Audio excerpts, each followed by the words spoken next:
Сайн байна хүндэт телевизээр харагчид. Өнөөдөр танд Будын шашны их сургуулийн хуучин монгол бичгийн Баяр багш, Бурхан багшийн 12 зохиол тухай хөөрж өгнө.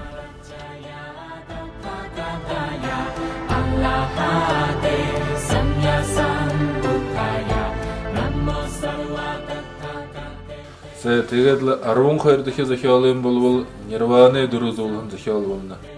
Инэн төшөөхөл бол Шыгымооны Бурхан багш 46 жылы туршida олон газар орноор явж нам хургаалы түгэн дэлгэрүүлв. Ийгж 81 наханда Кушнагаар нютагта 4 дахь харын 15-ны өдөр шавинартаа хуулжиг нам тавижа амархагж арсланты хөптөрээр хөптөж Нирваны дөрөв узуулв.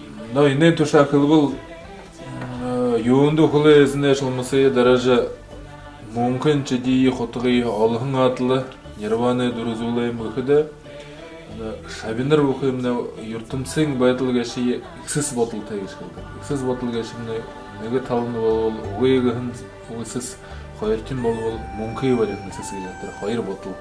Мин евро занууд болвол энэ хоёр эксэсээ бариад явдаг занууд гэж хэлдэг. Тэгээд энэ юмын хо мөнхий үшгэши үзүүлэн Нирваны дөрөзүүлээ гэж. Ийгэж Бурхан багш 12 их зохиолыг харуулсан байна.